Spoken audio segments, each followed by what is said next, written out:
Hello, everybody. I am giving you this lecture without a mask on today and posting it to Moodle because um, I have a lot to say about The Wife of Bath as a text. Particularly, I would like to talk to you about her prologue. I think that it's one of the more interesting works uh, in this class. That the prologue and the tale both, but specifically the prologue is fascinating. And I'm someone who reads a lot of books. You may have already deduced. And I take literature very, very seriously. Normally, I'm really quite good at keeping a kind of objective intellectual distance between the character that is written by the author and a real person. Um, I am so impressed with Chaucer for having written The Wife of Bath because of all the characters I have ever read, the one that feels profoundly the most vivid to me, even though it's clearly a fiction. I mean, who talks in rhyme, first of all? And second of all, he has more than one somewhat derogatory thing to say about her, like that she has crossed many a strange stream. She's crossed many a strange stream, which is basically a way of saying she sleeps around. I, I find her voice so vivid. And not only is it a dude and a medieval dude at that who wrote it, but uh, she brings up these really important questions in his hand under his hand, and there are times where I want to invite her over. In fact, the book I just finished writing actually ends with me having a conversation with the wife of Bath, whom I teach to read and write at the end of the book. That's how I finish it. Um, so, what's the deal with the wife of Bath? Why would she be so vivid? And why is she important to our theme of divine intervention? Well, the wife of Bath is a foil in the hands of Chaucer to question a lot of the churchy, I don't say faith filled, but churchy principles related to pilgrimage and holiness and God, because here we have an unapologetically pro sex woman on a religious pilgrimage who keeps getting married because that's what the church says to do. But you could tell that, she makes a comment about Solomon's wives and why can't she just have a bunch of husbands, she's asking. And I wouldn't call her relationships wise. On the contrary, they don't seem to be have worked out all that well altogether. Um, she has a few things to talk about that I think are of interest to us. First of all, she talks about, in the Middle English, autorité, authority. And she talks about her experience as an authority. And today that doesn't sound crazy to us. We like eyewitness accounts. If I want to know how something works, I do better to go actually stand with the hood up on a car next to a mechanic who shows me things and explains things to me based on experience than if I am reading a book or watching a YouTube video generally on, auto repair. But that's a more common idea in contemporary America than it was in the Middle Ages, where particularly if you're going to talk about something in a holy book religion, which indeed Christianity is, you need to rely on an authority that comes in a book. Remember that if all the authorities come in a book, there's a problem for women who are, for the vast majority, forbidden to learn how to read or write by their families, and certainly nothing is put in place to see to it that women will read and write outside of the noble classes. the wife of Bath is a cloth merchant, and one assumes a reasonably successful one in her own right. She seems to sell a lot of cloth, which was in fact a profession that women could have in the Middle Ages of the time of Chaucer. And there was a developing post Crusades international commerce for cloth for the very wealthy. It wasn't impossible to imagine a woman who would both take a pilgrimage to Jerusalem and be a successful merchant in her own right. But she wouldn't have learned how to read and write. The literacy for women outside of the upper classes was virtually unheard of, though a man who was a merchant, is particularly from a prosperous family, might indeed learn how to read and write. Indeed, I might point out that Geoffrey Chaucer is the son of a wine merchant who has an international commercial life as well. And he's learned how to read and write in multiple languages. But his sisters, I don't know about his home life, but I would suspect that women in that family wouldn't have learned because they were supposed to focus their lives on domestic duties closer to home and be much more involved in the practical rearing of children. So the wife of Bath cannot read. And yet she has so very much indeed to say. And again, this is Chaucer talking to us about the limited value of book authority and book learning, even when it comes to a holy book. And we have this perspective that where the wife of Bath, again, I have to remind myself this is not a real person, but dang, I want to take her out to lunch. No, I really want to take her out for cocktails because she could drink me under the table, right? I want to talk to her about some of her religious notions. She wants to have there be lots of sex and marriage, and if marriage is required, I guess she'll deal with that. But sex is what she's after, and she makes that abundantly clear, especially when she talks about her last husband, and she talks about her rather disappointing last marriage. She is the heir to some money, so she's kind of become a cougar. She's kind of prowling around for guys half her age, and she sees this one guy at her husband's funeral who looks really, really good. He's got legs that go all the way up, and she sees them in the traditional tight stocking hose that men wore, and one says that she's not just checking out his ankles, she's looking all the way up. And she gets married to him thinking it's going to be great, but it turns out it's not so great. He has a book, and it tells him all the evil things that women do. And not only does he control her money legally and can physically harm her in any way he chooses, it doesn't actually kill her, basically. He can beat her in under British law at this time, common law. He's got this book that says that women are the root of all evil. He can read. He's a clerk. And I even have, hang on just a second, a contemporary edition of the book he's got. Just a second. All right. This is literally the book. It's called De Nugis Curialium, and it's entertainment for courtiers under Henry II, the guy who said, "Will nobody rid me of this troublesome priest?" about Thomas Becket. Let me tell you about Henry II's marriage and how this ends up. These evil misogynistic texts end up. They're written in Latin, so I'm not going to bore you with the Latin. This is an English class. It's not a Latin class. And more offensive a text you could not find. But here's why Henry II is mad, not just at a troublesome priest, but also mad at his wife.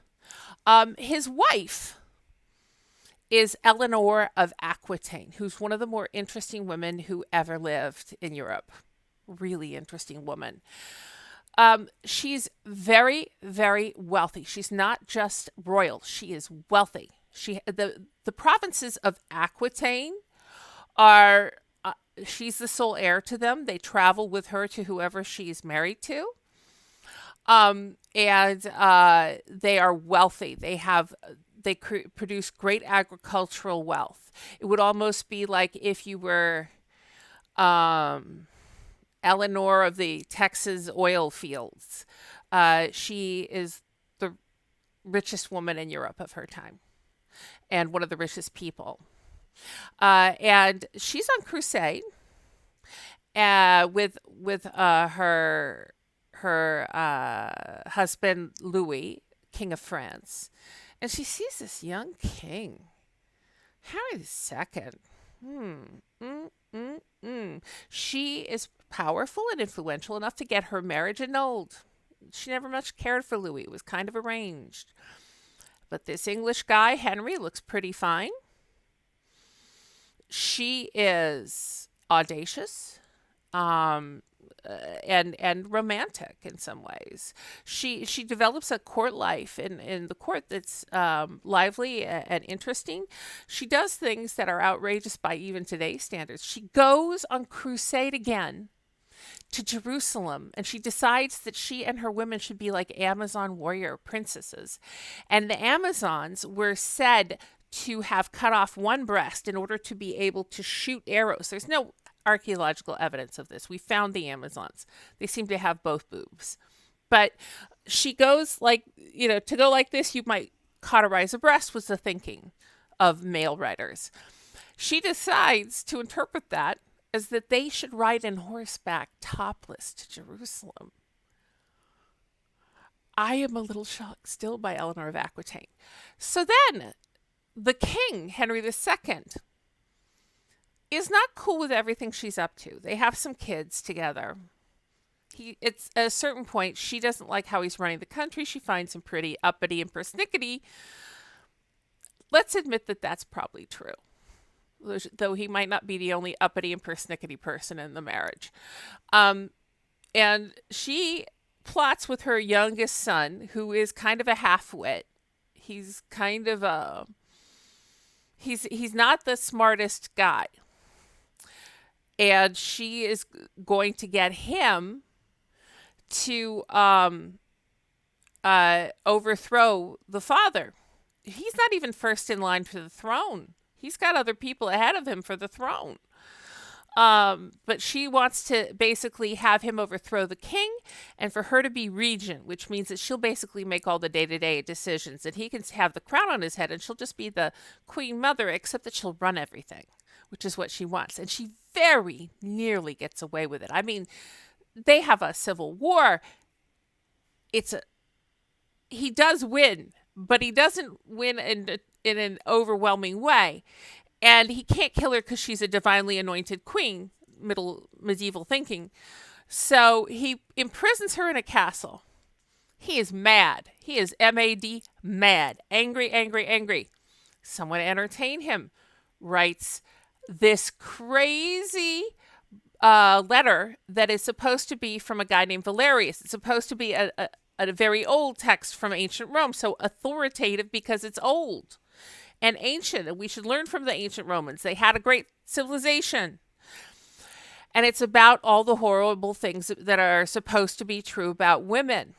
And it's funny, even though it's so sexist. And here's, I'll give you an example of a joke that I'm going to translate for you. I'm going to take a sip of Diet Coke from this sexist book.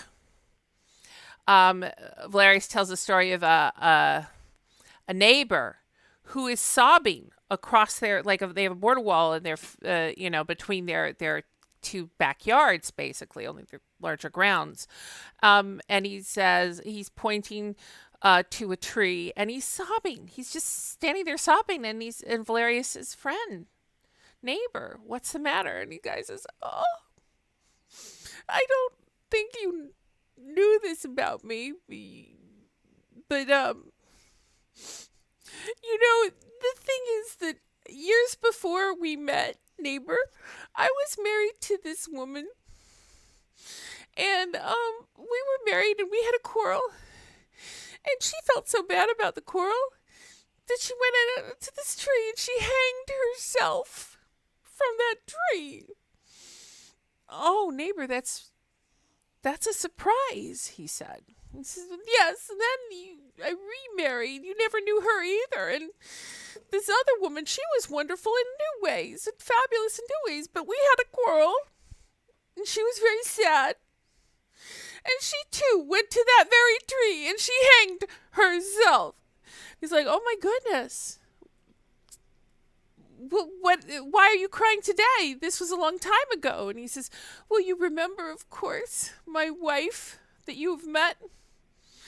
Well, my wife who you've met, she and I had a quarrel while you were on a journey for your work. And now, when you were gone, she too hanged herself from that tree. And Valerius says to his neighbor, neighbor, may I ask you for a clipping of that tree? I'd like to see if I could make it grow in my own backyard. Oh my God, it's like a dead baby joke. It's horrible. And it's over and over again, all this horrible stuff about women. Well, as you see in the prologue of The Wife of Bath, she throws the book in the fire. She throws the book in the fire and the man beats her and she loses her hearing. She is so badly beaten. Today we would be shocked by this act of domestic violence. It was 100% legal in the Middle Ages to imagine such an act of violence. It didn't kill the woman, and she had, after all, disobeyed her husband. But in more than one way, the Wife of Bath is throwing the book in the fire. She is saying, on behalf of Chaucer, who is essentially in drag as her, I mean, oh my God, what a vivid picture he paints of this woman, that the authority of the authoritative texts are limited. Holy books only know so much. Venerated books don't obviously have all the answers, and some of them, frankly, are stupid. And he even admits this, which is that if you were to tell the story of Pericles and the Lion from the lion's point of view, it would be super different. And therefore, the idea of keeping an entire part of the population from the discourse of the society, especially the one that's most valued, which in the Middle Ages was religious, and to keep women away from literacy was to miss half the world's not just wisdom, but wit and fun. Chaucer has painted us a picture of a very vivid character who is essentially throwing his book in the fire. There is nothing holy or venerated about his words about pilgrimage. This is part of the humor. This woman is essentially just kind of cruising, looking for love on the pilgrimage. There's nothing holy about her, and there's no one to condemn her. She is entirely unpenitent and unapologetic for that. She's got a whole argument as to why it's totally cool that she is the way she is, which would have been shocking. For instance, at about the same time that Chaucer writes this work, another woman named Marjorie Kemp, who also likes to go on pilgrimages and is the wife of a successful merchant, she writes the first autobiography in English, and it is about her time on pilgrimage. And she cries a lot in this book. And one of the things she prays about, crying to God, is how sad she is she couldn't remain a virgin because God likes virgins, according to Marjorie. And she's married. It's not like she's saying she slept around. She's just married to the one guy. But she feels like she is, even though she's just married to the one guy, she has betrayed God by not remaining pure and without blemish like the Virgin Mary, for whom in the Catholic Church her perpetual virginity is a doctrine. Virgins are valuable, but women who have sex are not, which is paradoxical because you literally could stop all human progress if you got rid of all human reproduction, which happens through the body of women. And that's a problem for the Catholic Church. But the wife of Beth is not apologizing for not being a virgin, quite the contrary. She is sure, she speaks in the authority of experience, and she is perfectly happy with who she is in a way that is rare in any work of literature with a female character. And Chaucer is hilarious. He is hilarious. And not until we get to Mae West, who politely says to the camera in the 1930s in the films that the Hayes board tried to censor and couldn't quite, because she never quite said anything dirty. She would look in the camera and say things like, "Ooh, I used to be Snow White, but I drifted." And she had no apology to make for that. We don't have a figure like this. And for us, in terms of our discussion of divine intervention, we are still in a strange place here where divine intervention involving the feminine in a patriarchal holy book religion is tacitly, if not explicitly, challenged by this character and what she has to say. And when we put her next to the other prologues and tales that we read, the Miller and the Pardoner, we're going to see a series of challenges to this very idea.